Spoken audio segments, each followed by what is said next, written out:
మమతా బెనర్జీకి ఆ ఇమ్యూనిటీ చూపిస్తున్నారు. ఆమె 100 సీట్లు అని ఒక రౌండ్ ఫిగర్ చెప్పేస్తుంది. ఎక్కడి నుంచి ఆమెకు 100 వచ్చింది? అంటే ఆమె గెలిచిన సీట్లకు ప్రాబ్లం లేదు, ఆమె ఓడిపోయిన సీట్లకే ఆమెకు ప్రాబ్లం ఉంది. ఇవాళ పొద్దున టైమ్స్ ఆఫ్ ఇండియాలో ఒక అనాలిసిస్ వచ్చింది. రెండో స్థానంలో, మూడో స్థానంలో వచ్చిన క్యాండిడేట్స్, గెలిచిన క్యాండిడేట్స్ పక్కన పెట్టండి, మోస్ట్ ఆఫ్ దమ్ బీజేపీ 98% దాకా. రెండో స్థానం, మూడో స్థానంలో క్యాండిడేట్స్ డిఫరెన్స్ చూసి వాళ్ళు నిర్ణయంకి వచ్చారంటే 82 సీట్లలో మూడో స్థానంలో వచ్చిన క్యాండిడేట్ ఓట్లు తీసుకెళ్ళడానికే రెండో స్థానంలో క్యాండిడేట్ ఓడిపోయారు. Okay. And most of the cases it is Trinamool. ఒక అధీర్ రంజన్ చౌదరి ఒకరే ఉన్నారు కాంగ్రెస్ నుంచి, సిపిఎం ఓటు తీసుకెళ్ళిపోతే ఆయన బీజేపీతో ఓడిపోయారు. సో చాలా ఎగ్జాంపుల్స్ ఉన్నాయి అట్లాంటివి. ఇట్లాంటి ఎగ్జాంపుల్స్లోనే మమతా బెనర్జీ ముందు అర్థం చేసుకోవాలి. డేటా తీసుకొచ్చి మాట్లాడే, ఏదో ప్రెస్ కాన్ఫరెన్స్ చేయడము, నేను రాజీనామా చేయను, నేను ఇంకా ముఖ్యమంత్రిగానే ఉంటానంటే నడవదు. Constitution doesn't allow it. మిమ్మల్ని రేపు డిస్క్వాలిఫై కూడా చేయొచ్చు మిమ్మల్ని, అది కూడా జరుగుతుంది అన్నమాట. సో ఆ పరిస్థితులు ఉన్నప్పుడు ఏం చేయబోతున్నారు అనేది చాలా ఇంపార్టెంట్ ఉంటుంది. Governor role. గవర్నర్ ఫస్ట్ ఉన్న అసెంబ్లీని డిసాల్వ్ చేసేస్తారు. డిసాల్వ్ చేసిన తర్వాత next he will invite the largest party to form the government. ఇప్పుడు మనం ఎగ్జాంపుల్ తీసుకుంటే ఈ ప్రాబ్లం కేరళలో లేదు, వెస్ట్ బెంగాల్లో లేదు, అస్సాంలో లేదు, పుదుచ్చేరిలో లేదు. ఒకటే ప్లేస్లో ఈ ప్రాబ్లం రాబోతుంది, that is in west Bengal. West బెంగాల్లో కూడా మమతా బెనర్జీ ఇప్పుడు ఇట్లాంటి ప్రాబ్లం క్రియేట్ చేస్తుంది. సో అక్కడ కూడా ప్రాబ్లం లేదు యాక్చువల్లీ. తమిళనాడులో ప్రాబ్లం. తమిళనాడులో ఏం జరుగుతుందంటే అక్కడ 108 స్థానాల్లో గెలిచిన టీవీకే పార్టీని టెక్నికలీ వాళ్ళకి ఫుల్ మెజారిటీ లేదు. గవర్నర్ ఏం చేస్తారంటే ఒకసారి డిజాల్వ్ చేసిన తర్వాత ఆయన నెక్స్ట్ లెవెల్లో ఈ లార్జెస్ట్ పార్టీ ఎవరున్నారో వాళ్ళని పిలుస్తారు ఫామ్ చేయడానికి. ముఖ్యమంత్రిగా ప్రమాణ స్వీకారం చేస్తారు. వాళ్ళని చేసిన తర్వాత ఫ్లోర్ అసెంబ్లీలో వారం పాటు లేకుంటే 15 రోజులు ఒకసారి, 15 రోజుల లోపల మెజారిటీ ప్రూవ్ చేయమని చెప్తారు. ఓకే, అప్పుడు దాకా వాళ్ళు అడ్జస్ట్మెంట్ అంతా చేసుకొని గవర్నమెంట్ ఫామ్ చేసేస్తారు. కానీ మీరు లిస్ట్ తీసుకెళ్ళి నాకు 108, దాంతోపాటు 5 కాంగ్రెస్, 2 సిపిఎంలు, 2 సిపిఐ, కొన్ని ఏఐడిఎంకే అని చెప్పి గవర్నర్ యాక్సెప్ట్ చేయరు.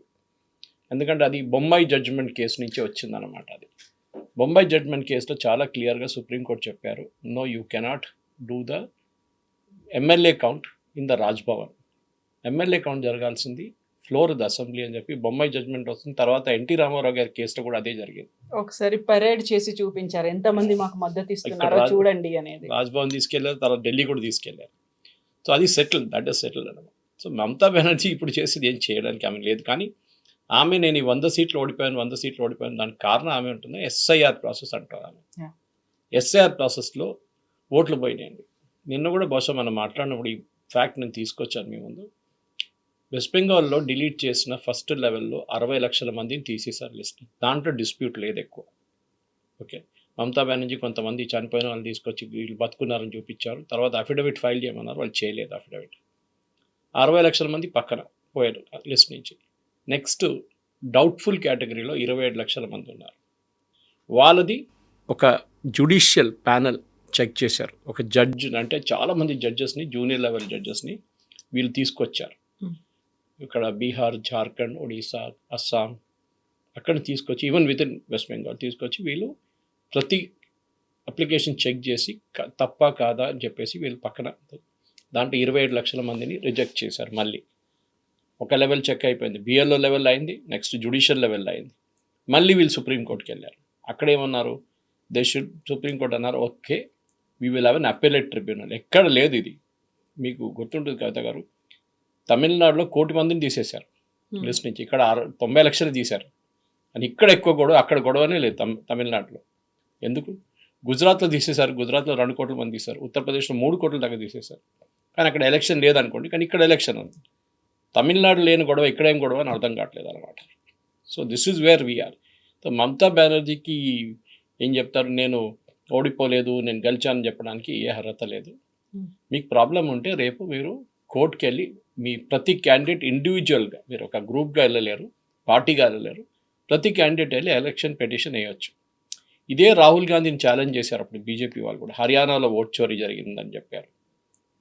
హర్యానాలో మీరు ఎలక్షన్ పిటిషన్ ఏమిటంటే వాళ్ళ పార్టీ వైపు నుంచి 6 వేశారు, 6, అది కూడా అందరిది రిజెక్ట్ అయిపోయింది. Election petition. ఒక ఆయన్నే కౌంటింగ్ దాకా వచ్చారు. ఎలక్షన్ కమిషన్ ఈవీఎంలు అట్లనే ఉంచుకుంటారు సపరేట్గా. ఏదైనా ఎలక్షన్ పిటిషన్ వస్తే దాన్ని పక్కన పెట్టి సపరేట్గా దాన్ని ట్రీట్ చేస్తారు. మమతా బెనర్జీకి ఏమైనా ప్రాబ్లం ఉంటే షీ కెన్ గో. ఆమె ప్రాబ్లం ఎక్కడ వస్తుంది నాకు అర్థమవుతుంది. ఆమె ప్రాబ్లం ఎలక్షన్ కమిషన్ ఏంటంటే, ఒకటి, ఈసారి సెంట్రల్ ఫోర్సెస్ని తీసుకొచ్చారు, చాలా స్ట్రిక్ట్గా ఎలక్షన్ నడిపించారు. సీసీటీవీ ఆఫ్ అయిపోతే, దెన్ రికార్డింగ్ ఆఫ్ అయిపోతే అక్కడ పోలింగ్ ఆపేస్తారు, లేకుంటే రీపోల్ జరుగుతుంది, చాలా క్లియర్గా చెప్పేశారు. సెంట్రల్ అబ్జర్వర్స్ని తీసుకొచ్చారు, దానికి ఆమె ప్రాబ్లం క్రియేట్ చేసింది. సెంట్రల్ పోలీస్ ఫోర్సెస్ని తీసుకొచ్చారు, ఆమెకు దాని కూడా ప్రాబ్లం. అన్నిటికీ సుప్రీంకోర్టుకి వెళ్ళారు. ప్రతిసారి సుప్రీంకోర్టు అన్నారు nothing doing, it's all correct. So లాస్ట్లో కౌంటింగ్కి వచ్చినప్పుడు కూడా గొడవ చేసింది ఆమె ఏంటి ఇట్లా కౌంటింగ్లో సెంట్రల్ అబ్జర్వర్స్ ఒకరు ఉన్నారు, స్టేట్ ఎందుకు లేదు అని చెప్పారన్నమాట వీళ్ళు. అట్లాంటి పరిస్థితుల్లో ఈ కేసు అన్నమాట. సో డెఫినెట్గా మమతా బెనర్జీకి ఇప్పుడు ఏ ఆప్షన్ లేదు, she has to follow the law అంతే. అయితే ఇక్కడ లాని ఫాలో అవ్వాలి అనుకుంటున్నప్పుడు తను అంటున్నటువంటి ఒక మాట, గతంలో ఓట్ చోరీ అనే మాట యూజ్ చేసేవాళ్ళు, బట్ ఈసారి ఎస్ఐఆర్ వచ్చిన తర్వాత విపరీతంగా డిలీషన్ అనేది జరిగింది. At the same time seat చోరీ కూడా చేశారు అంటే అక్కడ ఎలక్షన్ కమిషన్ని రెస్పాన్సిబుల్ చేస్తున్నారు. ఎలక్షన్ కమిషనే కావాలని ఇది చేసింది. ఇంతకు ముందు ఎప్పుడూ కూడా వీటన్నిటిని కేంద్ర ప్రభుత్వం యూజ్ చేసుకుంటుంది అనేవాళ్ళు, బట్ ఎప్పుడు అంతలా డైరెక్ట్గా టార్గెట్ చేయలేదు. కోర్టుకి వెళ్ళండి, ఎవరైనా ఆపారా మిమ్మల్ని? Go to the court. ఎట్లా జరిగింది చెప్పండి. కోర్టుకి వెళ్ళి ప్రెస్ కాన్ఫరెన్స్లో కూర్చొని స్టేట్మెంట్ ఇవ్వడం కాదు, మీరు గెలిచిన సీట్లు కూడా ఛాలెంజ్ చేయాలి. BJP should challenge all the seats. ఎక్కడెక్కడ టీఎంసీ గెలిచారో అక్కడ కూడా వాళ్ళు ఛాలెంజ్ చేయాలి. చాలా క్లియర్గా 82 స్థానాల్లో టీఎంసీ ఓడిపోవడానికి కారణం సిపిఎం లేకుంటే కాంగ్రెస్. వాళ్ళు తీసుకెళ్ళిన ఓటు వీళ్ళు ఓడిపోయిన ఓట్ల కన్నా ఎక్కువ ఉంది.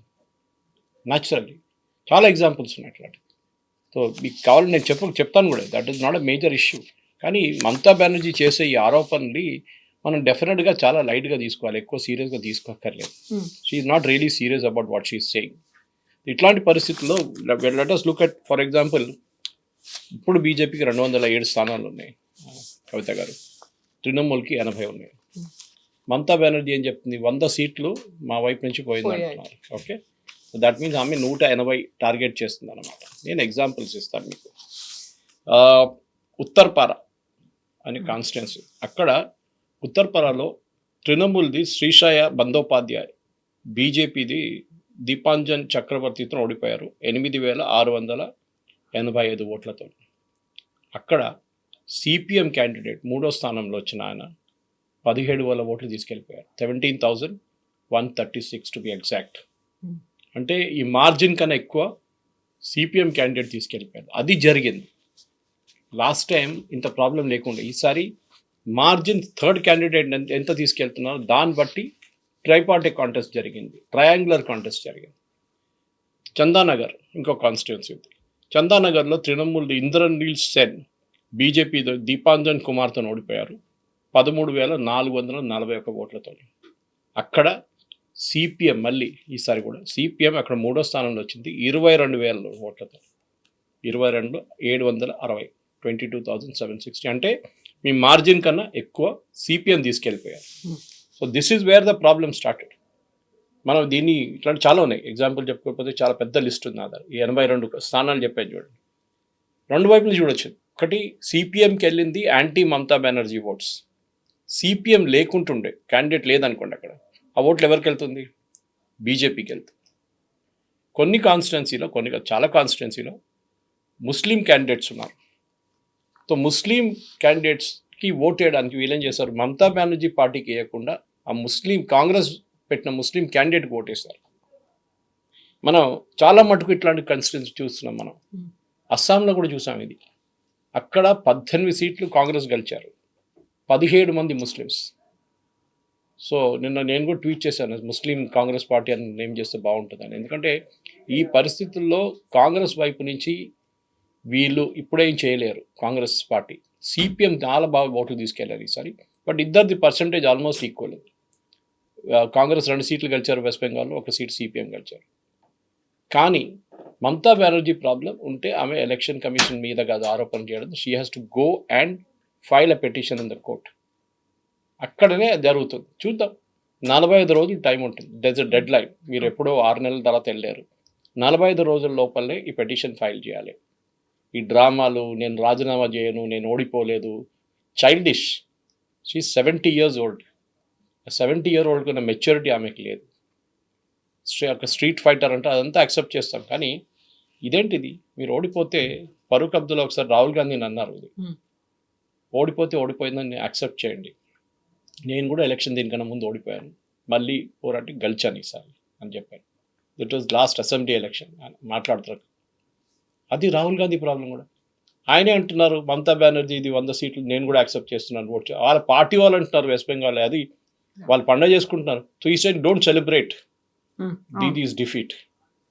ఆమె మళ్ళీ కాంట్రడిక్టరీ స్టేట్మెంట్ చేశారు కవిత గారు. ఇదే ప్రెస్ కాన్ఫరెన్స్ ఆమె ఉంటుందని, ఇప్పటి నుంచి నేను ఫ్రీ అయిపోయాను, నాకు పనేం లేదు, ఇప్పుడు నేను భారతదేశం అంతా తిరుగుతాను, నేను ఇండియా అలయన్స్ని స్ట్రెంగ్తన్ చేస్తానని. ఇప్పుడు రాహుల్ గాంధీ భయం వేస్తుంది, నా పొజిషన్ ఏమవుతుందో. ఎందుకంటే ఆయన ఇప్పుడు దాకా ఇండియా అలయన్స్ ఫేస్గా చూపించుకున్నారు వీళ్ళందరూ. సడన్గా ఇండియా అలయన్స్లో ఇప్పుడు మమతా బెనర్జీ వచ్చేస్తుంది, ఆమె అంటూ నేనే నెంబర్ 1 అంటారు. వీళ్ళ వైపు నుంచి చేసిన తప్పులు వీళ్ళు అంగీకరించట్లేదు. నిన్న రాత్రి నుంచి నాకు చాలా మటుకు మెసేజెస్ వచ్చినాయి మా ఫ్రెండ్స్ దగ్గర నుంచి, బెంగాలీ ఫ్రెండ్స్, కల్కట్టా నా వాళ్ళ దగ్గర. వాళ్ళు అంటారు, ఒక ఆయన అయితే అన్నారు, ఈజ్ మై క్లాస్మేట్, వాళ్ళ మెయిడ్ సర్వెంట్ని అక్కడున్న ఒక ముస్లిం లీడర్, టీఎంసీ లీడర్ చాలా హెరాస్ చేస్తుండంట, సెక్షువల్లీ హెరాస్ చేస్తుండే. చాలా పోలీస్ స్టేషన్కి వెళ్ళారు, కేసేసారు, ఏం చేయలేదు వాళ్ళు పోలీసు వాళ్ళు. నిన్న రాత్రి ఆమె భర్త వాళ్ళ చుట్టుపక్కల అందరు చుట్టాలు వెళ్ళి వాళ్ళని కొట్టారు నిన్న రాత్రి. ఆ కోపం, she's not a BJP person. ఆ ఇండివిజువల్గా మీరు చూస్తుంటే చాలా వీడియోలు వెళ్ళి లిటరల్లీ చితపోతున్నారు వాళ్ళని. They are literally beating them up. ఆ ఫ్రస్ట్రేషన్ 15 సంవత్సరాల్లో first 5 years was good. Last 10 yearsలో సందేశ్ ఖాళీ ఇలాంటి ఇన్సిడెంట్ జరిగినప్పుడు కూడా యాక్సెప్ట్ చేయలేదు మమతా బెనర్జీ. ఆర్జీ కార్ ఇన్సిడెంట్ జరిగినప్పుడు మీ అమ్మాయిని ఎందుకు రాత్రి పంపిస్తారు, అది డైలాగ్. నిన్న సాయి దీపక్ గారు, సాయి దీపక్ లీడింగ్ లాయర్ మనకు తెలిసింది, ఆయన ఒక సిరీస్ ఆఫ్ ట్వీట్స్ పెట్టారు. ఇది మన నుపూర్ శర్మ కేసు నుంచి వస్తుంది. That is not Nupur Sharma BJP, Nupur Sharma of of India. ఆమె కల్కట్టాలో ఉన్నప్పుడు వాళ్ళ ఒక స్టోరీ ఆమె రాసింది. అక్కడ రెగ్యులర్గా 30-40 మహిళలు తీసుకెళ్ళి రేప్ చేస్తారు వీళ్ళు, టీఎంసీ గుండాస్. దాని ప్రూఫ్తో సహా ఆమె ఒక ఆర్టికల్ రాసింది ఆప్ ఇండియాలో. ఆమె వ్యతిరేకంగా కేసులు, ఆమె హస్బెండ్ని అరెస్ట్ చేయడానికి వెళ్ళారు, వాళ్ళ నాన్నగారిని అరెస్ట్ చేయడానికి వెళ్ళారు. లాస్ట్ ఆమె పారిపోయింది కలకట్టా నుంచి పిల్లలతో, చిన్న అమ్మాయి ఉంది, అమ్మాయితో పారిపోయారు. ఇల్లు కూడా అమ్మాల్సి వచ్చింది, అక్కడ ఇల్లు తగలబెడితే అన్నారు వాళ్ళు టీఎంసీ వాళ్ళు. ఆమె రాసిన స్టోరీ తర్వాతనే సాయి దీపక్ అండ్ రామ్ జేత్మలాని అక్కడ ఉన్న ఒక ఎన్జిఓతో కలిసి కల్కట్టాలో ఉన్న కల్కట్టా హైకోర్టులో ఒక పిఐఎల్ వేశారు. దాని తర్వాత కల్కట్టా హైకోర్టు చీఫ్ జస్టిస్ ఒక 5 judge బెంచ్ని కూర్చోబెట్టారు. 5 judge బెంచ్ ఎప్పుడు యూజువలీ ఇట్లాంటి కేసెస్ వినరు, 1 or 2 judges బెంచే ఉంటుంది. 5 judge బెంచెస్ పెట్టేసి వాళ్ళు మొత్తం డీటెయిల్గా అదంతా విన్న తర్వాత ఆల్మోస్ట్ మోర్ దెన్ 200 మహిళలు టెస్టిఫై చేశారు మా మీద ఇట్లా చేశారని చెప్పేసి. ఎస్ఐటి పెట్టారు. ఎందుకంటే ఎస్ఐటి పెట్టిన తర్వాతనే ఎస్ఐటికి కూడా వీళ్ళు డాక్యుమెంట్స్ ఇవ్వలేదు, ఎందుకంటే వాళ్ళ పోలీస్ టీమే కదా. తర్వాత ఇది సుప్రీంకోర్టుకి వెళ్ళింది, అక్కడ ఇప్పుడు కూడా పడింది. సాయి చాలా పెద్ద ఒక 20-30 ట్వీట్లు సిరీస్గా సీక్వెన్స్గా చేశారు. అది it is there on my Facebook. So అట్లాంటి ఒక్క ఇన్సిడెంట్ ఇది, ఇట్లాంటి చాలా ఇన్సిడెంట్స్ జరిగింది.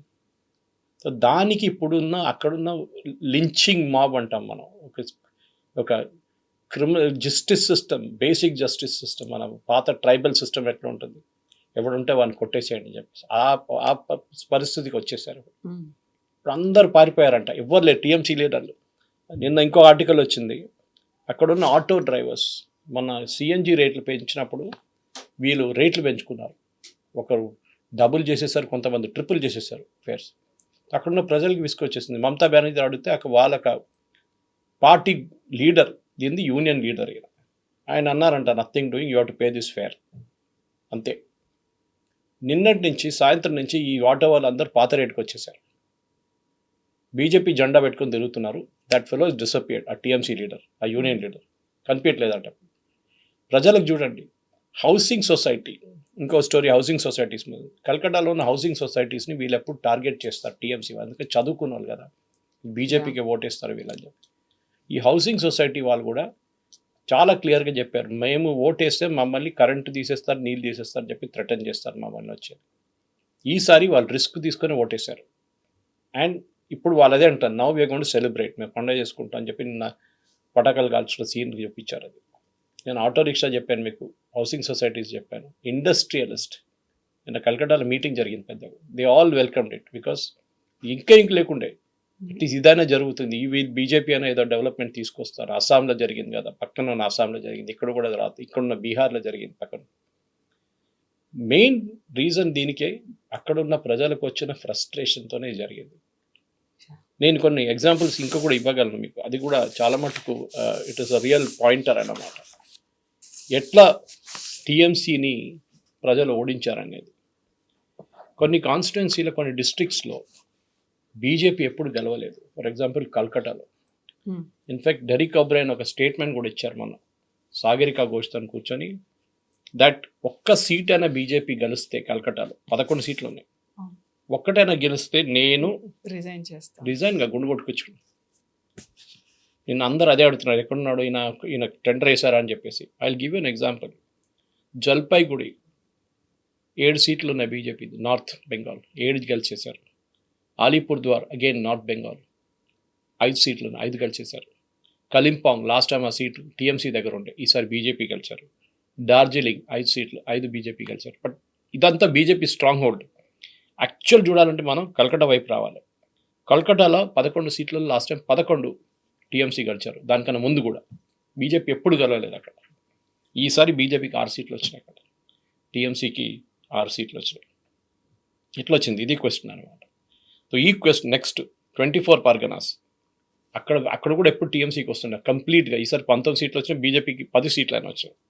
హౌరా తీసుకోండి, సేమ్ కేసు, బీజేపీ ఇక్కడ ఏం లేకుండా 16 సీట్లలో 9 టీఎంసీ, 7 బీజేపీకి వచ్చింది. అర్బన్ ఏరియాస్లో బీజేపీ ఈసారి చాలా బాగా పర్ఫామ్ చేశారు. ఎందుకు బీజేపీని ఎప్పుడు అర్బన్ పార్టీ అంటారు. మన వైపు కూడా సికింద్రాబాద్ ఎప్పుడు గెలుస్తూనే ఉంటారని చెప్తారు, మల్కాజిగిరి గెలిచారు ఈసారి. సో బీజేపీ అర్బన్ పార్టీ అంటారు. అండ్ కల్కటాలో అంటే వెస్ట్ బెంగాల్లో ఎప్పుడు అర్బన్ ఏరియాలో గెలవలేదు బీజేపీ. జస్ట్ లైక్ తమిళనాడులో సిటీలో ఎప్పుడు బీజేపీ గెలవలేదు ఇప్పుడు దాకా. So this is the main change. ఈసారి వచ్చిన చేంజ్ అంటే ఓటర్లు భయపడకుండా సిఆర్పిఎఫ్, సిఐఎస్ఎఫ్, బిఎస్ఎఫ్ ఉన్నారని చెప్పి వచ్చి బూత్కి వచ్చి ఓటేశారు. ఒక కాన్స్టిట్యున్సీ ఫలితా అని చెప్పి అక్కడ రీపోలింగ్ జరగబోతుంది, అక్కడ ఈసీసీటీవీ ఆఫ్ చేసేసి ఈవీఎంలు కొట్టుకుంటూ కూర్చున్నారు వీళ్ళు టీఎంసీ వాళ్ళు. అక్కడ ఉన్న పోలింగ్ ఆఫీసర్లు ఏం చేయలేకపోయారు, భయపడ్డారని. సిఆర్పిఎఫ్ ఇంటర్ఫియర్ చేస్తే కూడా వీళ్ళు పట్టించుకోలేదు. లాస్ట్లో వీళ్ళు సిఆర్పిఎఫ్ ఇన్ఫార్మ్ చేస్తే ఎలక్షన్ కమిషన్ యాక్షన్ తీసుకున్నారు. సో మమతా బెనర్జీ ఒకటి మాట అర్థం చేసుకోవాలి, డిక్టేటర్స్ అనేది ఇవాళ ఎండ్ ఇట్లనే ఉంటుంది.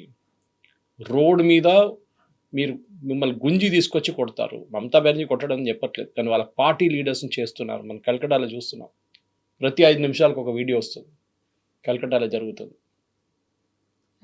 సో వెస్ట్ బెంగాల్లోనేమో అక్కడ బీజేపీకి మెజారిటీ ఉంది, బట్ సీఎం ఎవరు అవుతారు అనేది ఒక క్లారిటీ లేదు.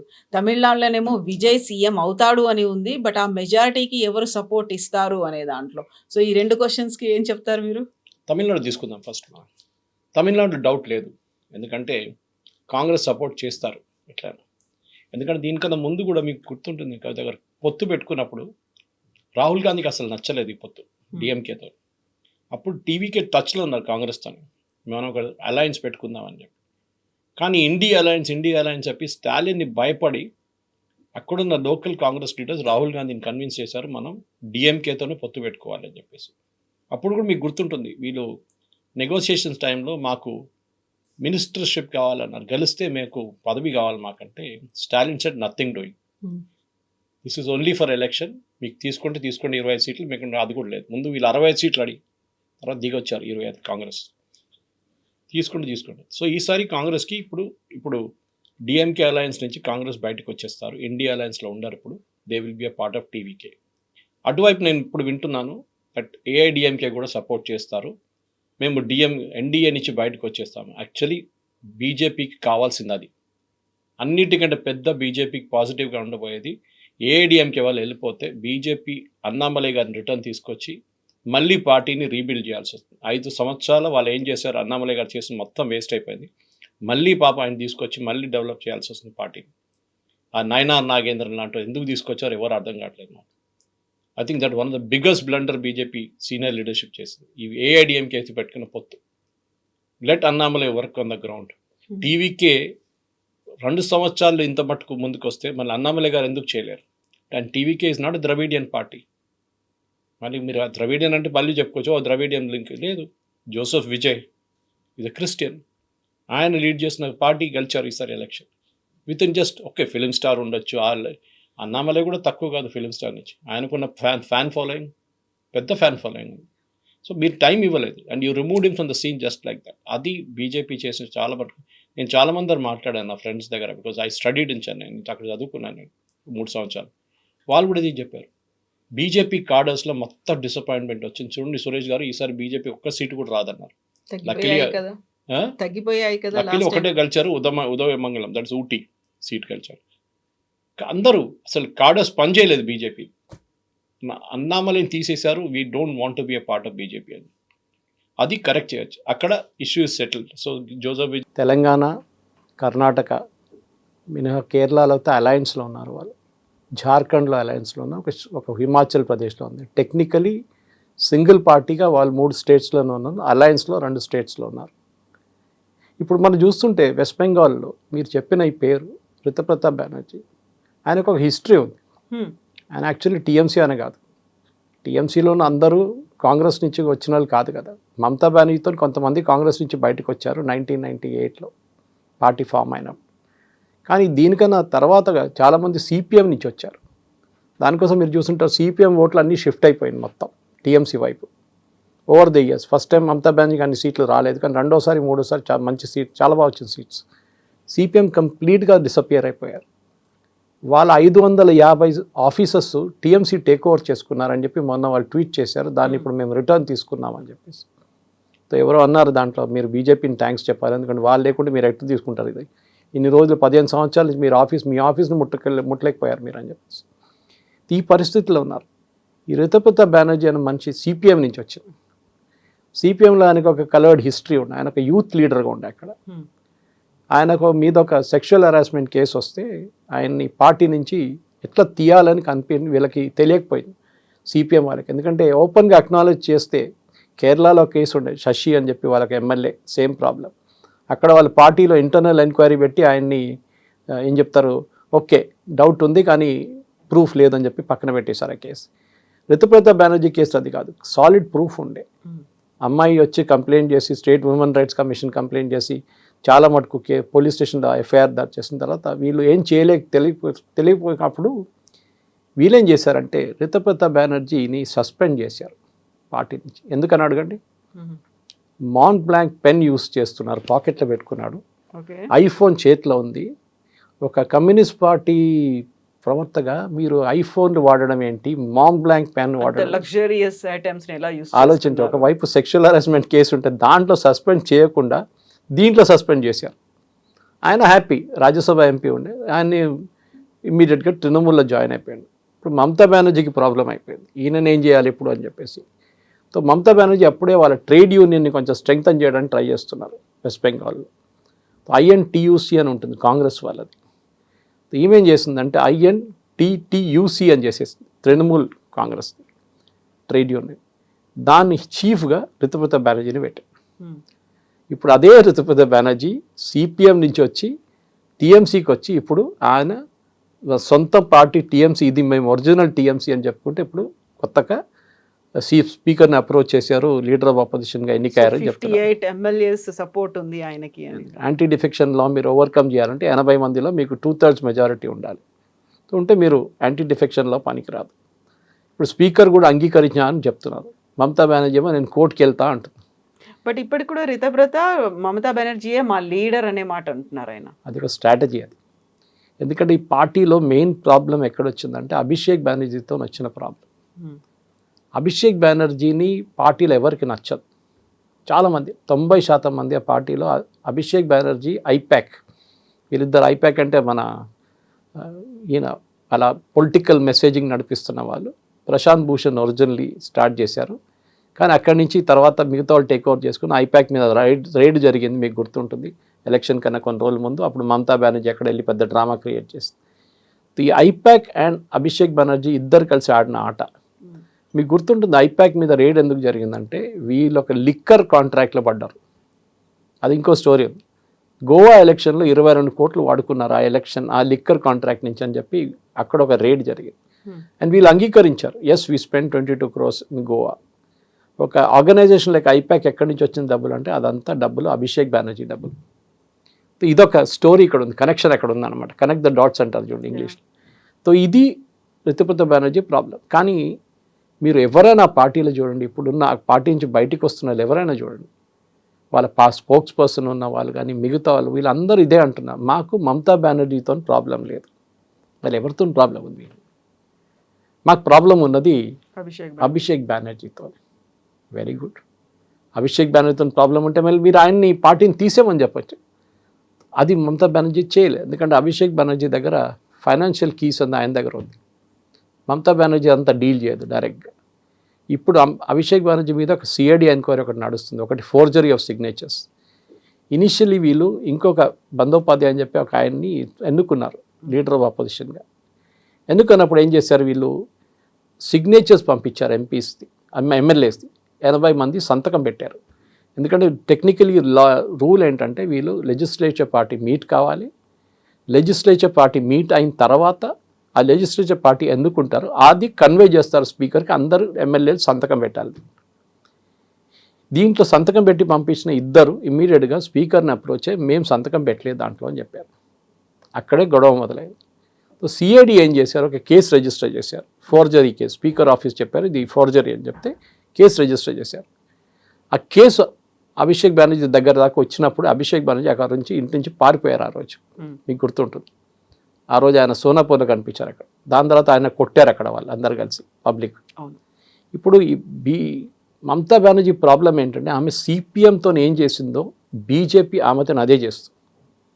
CPM cadres, CPM MLA, CPM local leader, CPM councillors మొత్తం అందరినీ, అంటే లెఫ్ట్ ఫ్రంట్ అనుకోండి, సిపిఎం అని చెప్పకూడదు, బెంగాల్లో మొత్తం హోల్సేల్గా మమతా బెనర్జీ టేక్ ఓవర్ చేసుకున్నారు ఆమె పవర్లో వచ్చినప్పుడు. దాంతోనే ఆమె ఎలక్షన్ గెలిచినప్పుడు తర్వాత జరిగిన ఎలక్షన్ మీరు చూస్తే చాలా మటుకు 90% మంది సిపిఎం వాళ్ళు, actual original CPM fellows. Congress అంత పవర్ఫుల్ లేకుండే వెస్ట్ బెంగాల్, ఎందుకంటే మనకు తెలుసు డాక్టర్ బీసీ రాయ్ టైం నుంచి సిద్ధార్థ శంకర్ రాయ్ నుంచి. కానీ 1977లో వీళ్ళు వచ్చినప్పుడు సిపిఎం లెఫ్ట్ ఫ్రంట్ వచ్చినప్పుడు బెంగాల్లో, అప్పటి నుంచి వాళ్ళు స్ట్రెంగ్తన్ చేసుకొచ్చిన గ్రాస్ రూట్ని మొత్తం మమతా బెనర్జీ తీసుకెళ్ళిపోయారు. ఇప్పుడు మీరు చెప్పినట్లు ఒక షిండేగా తయారు చేస్తున్నారు రితుపర్ణ, ఏక్నాథ్ షిండే అనేది. అది మనం చూసాం మహారాష్ట్రలో కూడా ఇప్పుడు జరుగుతుంది. ఏక్నాథ్ షిండే గేమ్ అందరూ అనుకున్నారు బీజేపీ ఫస్ట్ ఆడేసారి అయిపోయిందని చెప్పేసి ఫడ్నవీస్ గారిని ముఖ్యమంత్రి చేసినప్పుడు. కాదు, ఇప్పుడు జరగబోయే ఎలక్షన్స్, అక్కడ కొన్ని ఎలక్షన్స్ నడుస్తుంది లోకల్ బాడీది, ఆ ఎలక్షన్స్లో షిండేని కంప్లీట్గా వైపౌట్ చేసేస్తున్నారు బీజేపీ. ఎవరినైతే యూజ్ చేసుకున్నారో వాళ్ళని పక్కన సైడ్ లైన్ చేశారు, ఆ తర్వాత వైపౌట్ కూడా అవుతుంది. ఇది బీజేపీ, నేను ఎప్పుడు చాలాసార్లు చెప్తూ ఉంటాను, ఇది కర్ణాటకలో ఫస్ట్ వాళ్ళు ఈ గేమ్ ఆడారు. కర్ణాటకలో మన కుమారస్వామి వాళ్ళ పార్టీ జేడిఎస్, వాళ్ళ నాన్నగారు దేవగౌడ అండ్ కాంగ్రెస్ అపోనెంట్స్ ఉండేవి. దాని వాళ్ళిద్దరు కలిశారు. ఒకసారి బీజేపీ కొంచెం స్ట్రెంగ్తన్ అవుతుందని కనిపించినప్పుడు 15 సంవత్సరాల ముందు దే స్టార్టెడ్ టైయింగ్ అప్. మనకు తెలిసింది హిస్టరీ అంతా. కర్ణాటకలో ఇప్పుడు దాకా 3 ముఖ్యమంత్రులు ఫుల్ టర్మ్ కంప్లీట్ చేశారు, Nijalingappa, దేవరాజర్స్ and Siddaramaiah last term. So అక్కడ కూడా అదే చేశారు వాళ్ళు. ఏం చేశారు, మెల్లగా ఫస్ట్ ఒకసారి జేడిఎస్ టైఅప్ చేసుకున్నారు కాంగ్రెస్తో, తర్వాత కాంగ్రెస్ని చేయించేశారు, గవర్నమెంట్ పడిపోయింది. తర్వాత బీజేపీతో కలిశారు, బీజేపీని కూడా అదే గేమ్ ఆడారు కుమారస్వామి. బీజేపీ అప్పుడు డిసైడ్ చేసుకున్నారు ఈయన కూడా ఇదే ట్రీట్మెంట్ ఇవ్వాలి. ఏం చేశారు, మెల్లగా చిప్పింగ్ చేయడం మొదలుపెట్టారు. బెల్లారి బ్రదర్స్ వాళ్ళ మీద ఇన్కమ్ ట్యాక్స్ రేట్స్ జరగడము, అక్కడ సుష్మా స్వరాజ్ గారిని తీసుకెళ్ళి అక్కడ ఇన్ఫ్లుయెన్స్, కర్ణాటకలో ఆమెను ఇన్ఫ్లుయెన్స్ యూజ్ చేయడం ట్రై చేశారు వాళ్ళు. బీజేపీ స్లోగా ఒక ఏం చెప్తారు మేజర్ పార్ట్ ఆఫ్ జేడిఎస్ని తీసుకెళ్ళిపోయారు. వీళ్ళు ముందు మాండ్యా పార్టీ అంటున్నారు వీళ్ళని, మాండ్యా చుట్టుపక్కల ఉన్న ఏరియాస్లో వీళ్ళు పవర్ఫుల్ వీళ్ళు జేడిఎస్.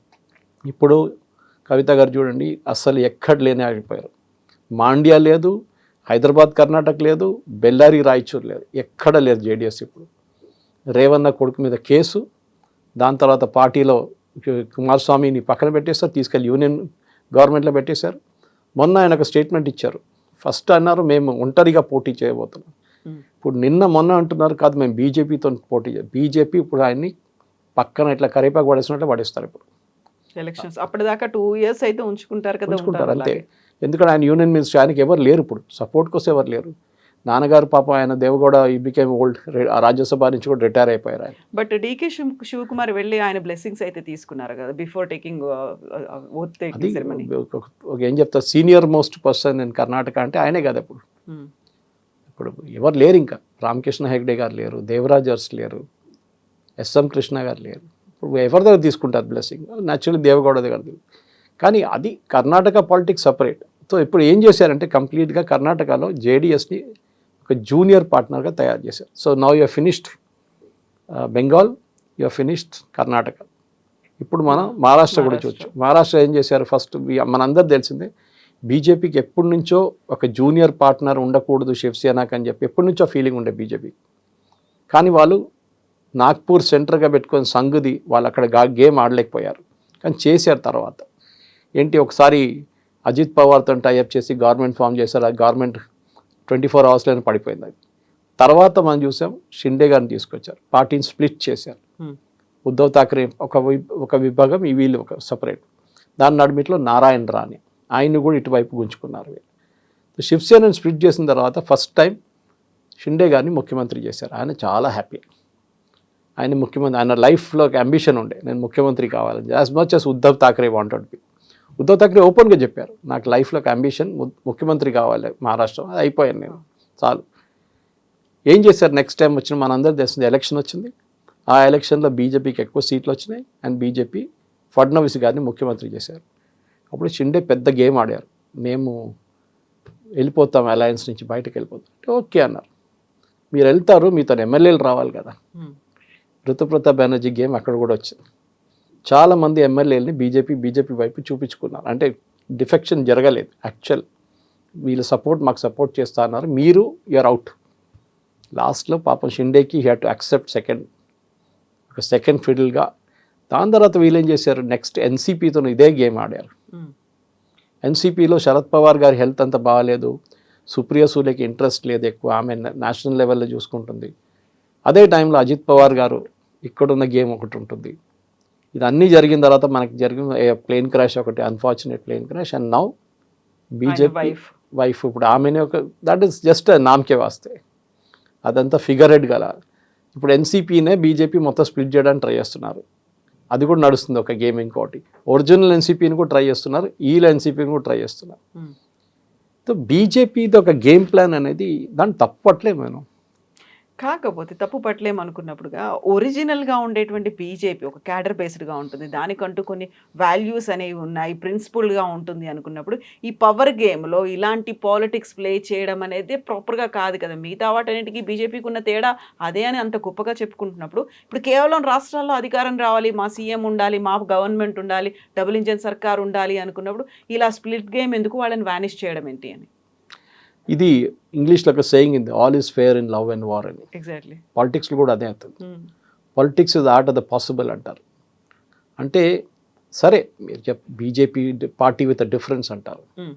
అది వాజ్పేయి గారు ఒకసారి అన్నారు, సర్కారీ ఆయంగి సర్కారీ జాయింగి, ఆ ఫేమస్ స్పీచ్ ఒకటి ఉంది లోక్సభలో. 13 ఒక ఓటుతో ఓడిపోయిన తర్వాత బీజేపీ ఆ రోజు నేర్చుకున్నారు ఒక్క ఓటు విలువ ఏంటనేది. ఓకే, అప్పుడు Pramod Mahajan was back room boy, వీళ్ళందరూ ఆ టైంలో ప్లానింగ్ ఉండే. కానీ ఇప్పుడున్న బీజేపీ చాలా రూత్లెస్ బీజేపీ తయారు చేశారా అలా. సర్వైవల్ అట్లా ఉంటుంది. ఇప్పుడు మీరు అడవిలో ఉంటే సింహం కానీ పులి కానీ ఏమంటారు, రేపటి నుంచి నేనేం చేయను, నాకు ఎవరైనా తెచ్చి ఫుల్ మీల్ పెడితే నేను తింటా అంటే అది కాదు. They have to hunt for it. దానికున్న జూలో ఉన్న పులి కానీ బయట ఉన్న పులికి డిఫరెన్స్ అది. They will hunt for it. వాళ్ళకి ఆ హంగర్ ఉంటుంది.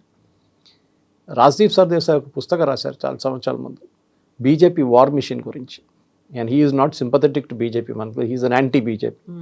కానీ ఈవెన్ రాజ్దీప్ చెప్పారు, the way BJP has built its machinery, ruthless machinery.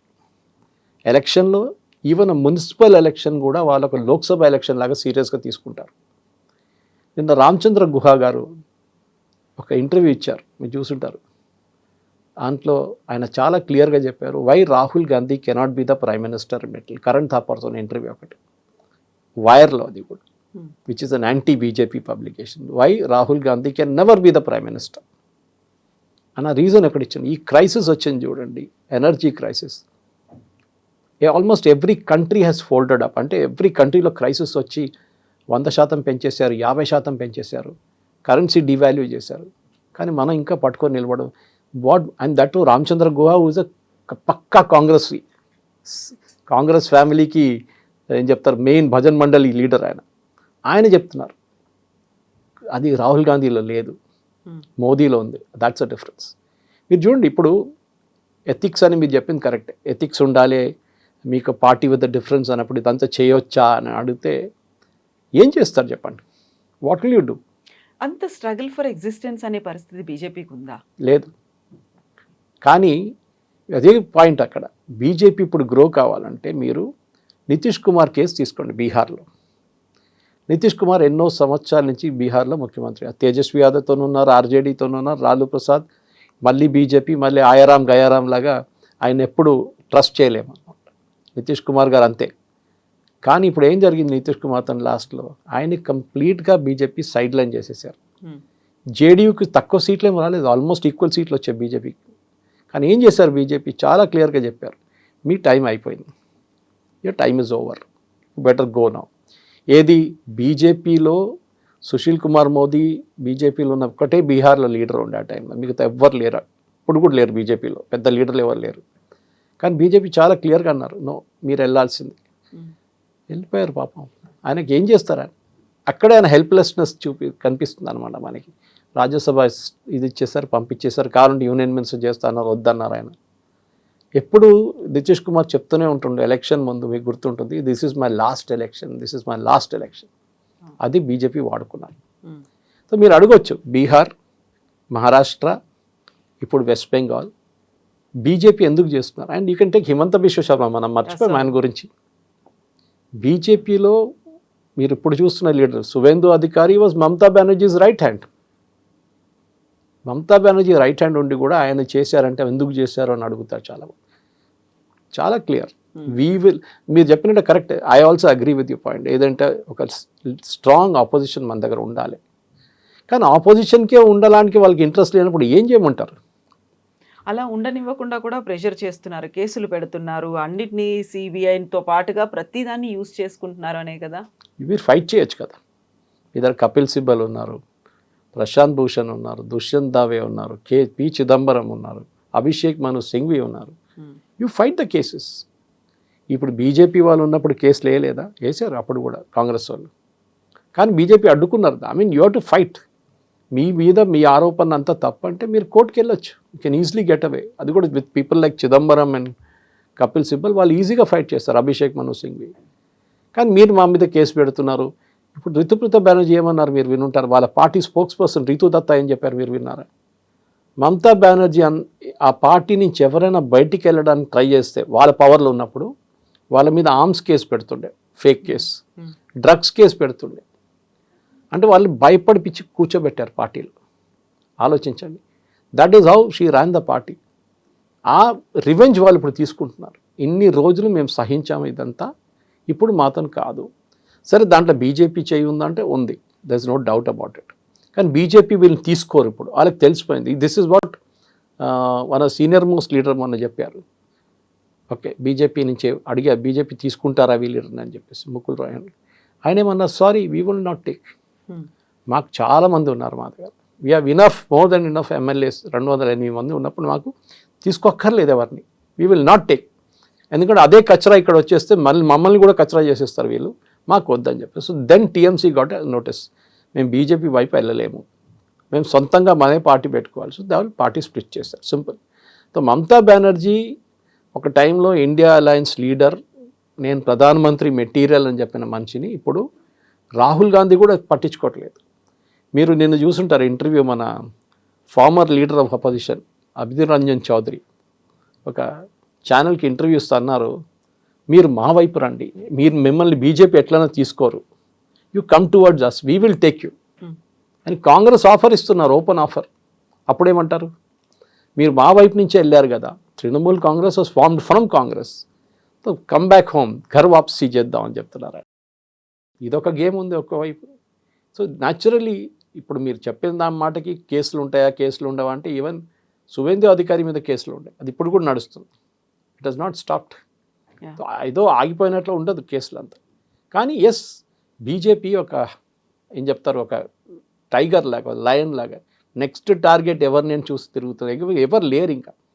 మీరు బిలీవ్ చేయరు, ఇప్పుడు చూడండి కర్ణాటకలో ఈ మార్పు ఎందుకు తీసుకొచ్చారు?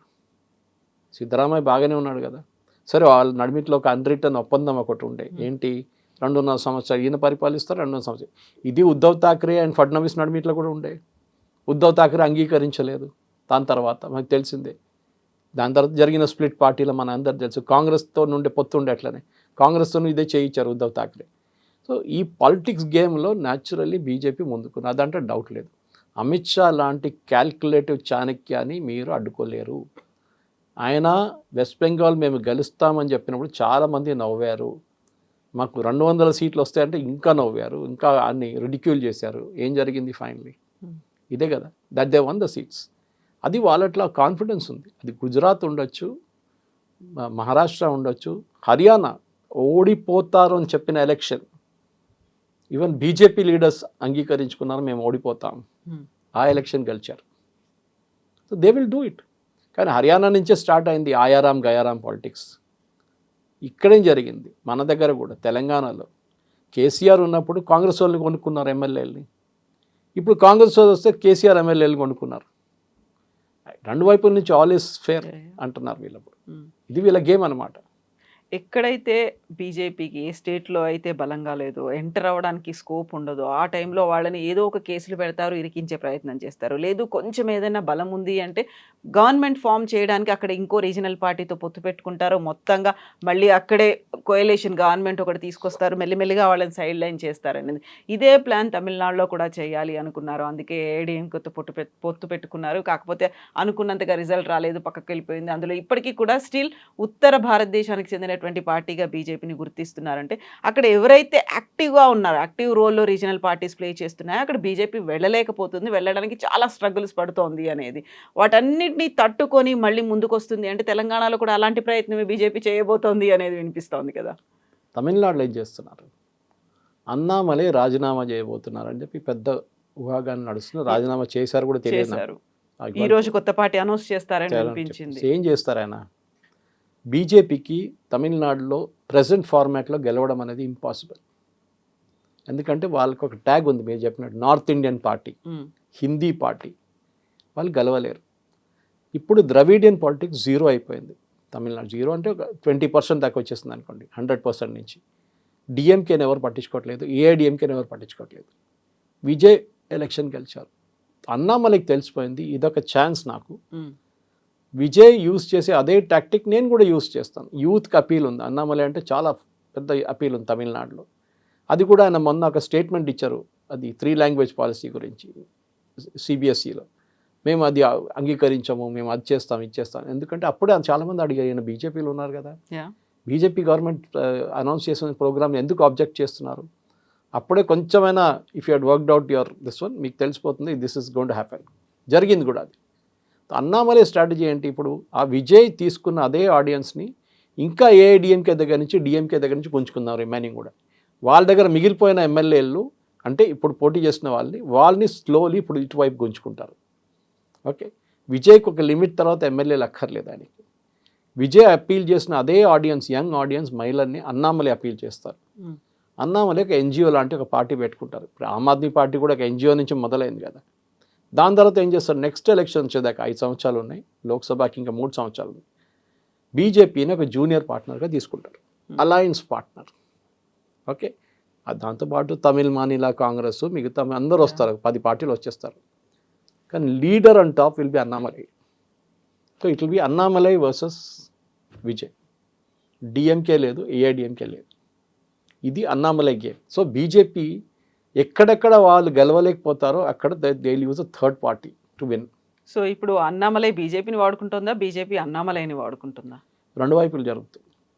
అన్నామలైకి ఇప్పుడు కూడా ఆయన అంటారు మోదీ ఈజ్ మై లీడర్ అంటారు.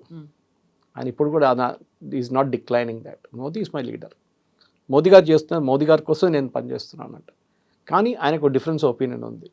ఆయన ఒక పాయింట్ ప్రూవ్ చేయాలనుకుంటున్నారు తమిళనాడులో, దట్ ఒకటి ఏఐడిఎంకే డిఎంకే ద్రవిడియన్ మూమెంట్ని కొట్టేసుకోవచ్చు, రెండవది బీజేపీ అక్కడ నేను ఆల్మోస్ట్ 0 లెవెల్లో తీసుకొస్తాను బీజేపీని.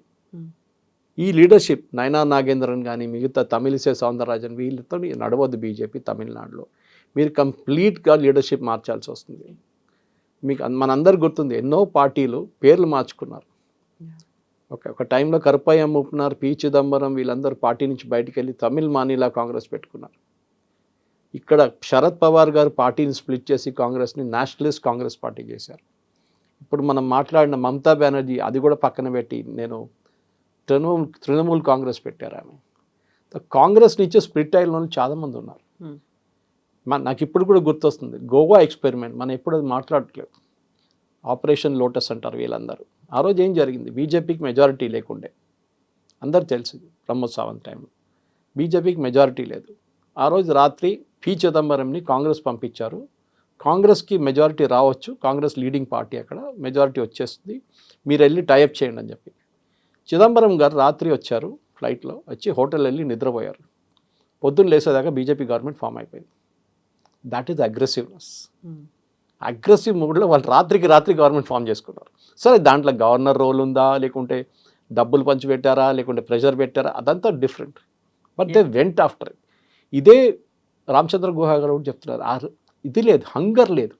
గెలవడానికి ఒక హంగర్ ఉండాలి.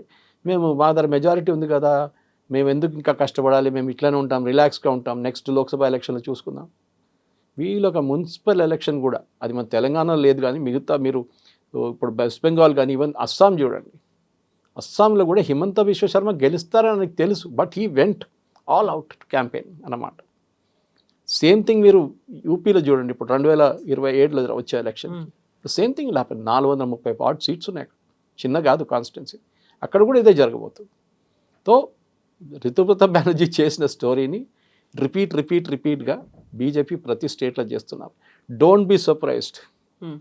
నిన్నటి నుంచి న్యూస్ మొదలైంది, స్టాలిన్ బీజేపీతోనే వెళ్తున్నారని ఇండైరెక్ట్గా. మోదీ గారు మళ్ళీ ఉమెన్స్ రిజర్వేషన్ బిల్ తీసుకొస్తారు, స్టాలిన్ వాళ్ళ పార్టీ అబ్స్టైన్ చేస్తారు. ఇప్పుడు టీవీకేకి ఎంపీలు లేరు, సో బీజేపీ ఆ బిల్ ఈజీగా పాస్ చేసేస్తారు. ఇది జరగబోతుంది, ఎందుకంటే టీఎంసీ ఎంపీలు కూడా they will abstain from the voting. ఇప్పుడు అదే జరగబోతుంది. సో బీజేపీ 2-3 వైపుల నుంచి గేమ్ ఆడుతున్నారు. అండ్ అందులో ఈ గవర్నర్లను కూడా ఇంక్లూడ్ చేసుకుంటున్నారు అనేది అందరూ ఉంటారు.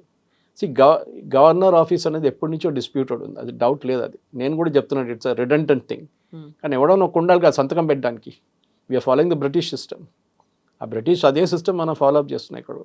అక్కడ కింగ్ ఉన్నారు, క్వీన్ ఉన్నారు, ముందు మన దగ్గర ప్రెసిడెంట్ ఉన్నారు. వాళ్ళకి ఓన్లీ కాన్స్టిట్యూషనల్ రోల్ ఉంటే ఏం లేదు, వాళ్ళకి ఓన్లీ ఒక ఎవరైనా ఉన్నారు ఒకరు స్వేరింగ్ ఇన్ జేరింగ్ వాళ్ళు చేస్తారు, సంతకం వారు పెడతారు బిల్స్ మీద, ఇది కావాలి వాళ్ళకి. సో బీజేపీని మీరు బీజేపీ చేయకూడదు, బీజేపీ ఎథిక్స్ కాదు, నథింగ్ లైక్ ఎథిక్స్. మీరు ఓకే ఒక లిమిట్ ఉంటుంది, కరెక్టే మీరు చెప్పింది, అటువైపు వెళ్ళకూడదు, totally you should not go. కానీ కాంగ్రెస్ ఏం చేస్తున్నారు అది క్వశ్చన్ కదా. వీళ్ళకి ఎందుకు లేదు ఈ హంగర్? రాహుల్ గాంధీ 3 రోజులు కలవలేదు మన డీకే శివకుమార్ గారిని. అదే కుక్క బిస్కెట్ తినిపించి హేమంత్ బిశ్వ శర్మ అటు వెళ్ళిపోయారు బీజేపీకి. ఇది ఒక ప్రాబ్లం. తేజస్వి యాదవ్, లాలూ ప్రసాద్ యాదవ్ అండ్ వీళ్ళు వచ్చి అక్కడ ఢిల్లీలో వెయిట్ చేస్తున్నారు. 3 రోజులు వెయిట్ చేస్తారు మీటింగ్ కోసం, బీహార్ ఎలక్షన్ కన్నా ముందు రాబ్రీ దేవితో. ఎందుకు? క్యాండిడేట్ లిస్ట్ సెలెక్ట్ చేయడానికి. రాహుల్ గాంధీ కలవలేదు, కొలంబియాకి వెళ్ళిపోయారు. ఆలోచించండి, ఇక్కడ ఎలక్షన్ సీరియస్నెస్ నడుతుంటే మీరు కొలంబియాకి వెళ్ళిపోతారా? అది వీళ్ళు ముందే ప్లానింగ్. ఆల్రెడీ యూపీ స్టార్ట్ అయిపోయింది. కాంగ్రెస్ ఏం చేస్తారు? This is where the problem is. మీరు కంప్లైంట్ చేయకండి, మీరు కూడా అదే గేమ్ ఆడండి, అప్పుడు చూద్దాం. దానికోసం కాంగ్రెస్ ఇవాళ ఈ పరిస్థితికి వచ్చేసారు. అండ్ దే విల్, అది రామచంద్ర గుహ చెప్పినట్ల వాళ్ళకి హంగర్ లేదు అని ఒక ఇంగ్లీష్లో ఒక వర్డ్ యూజ్ చేస్తుంది. అది శశి తరూర్ లాగా చాలా కాంప్లికేటెడ్ ఇంగ్లీష్ ఉంది, నాకు అర్థం కాలేదు. కానీ బేసిక్ మీనింగ్ ఇస్ వాళ్ళకి ఇంట్రెస్ట్ లేదు. Rahul Gandhi is reluctant politician. వాళ్ళ నాన్నగారు లాగా వాళ్ళ అమ్మగారు గుంజి తీసుకొచ్చారు ఆయన్ని. Is least interested in politics. ఆయనతో కాదు, ఆయనకి ఓన్లీ ఎట్లనో అక్కడ ఉన్నాడు కదా అని చెప్పి నడిపించుకుంటున్నాడు.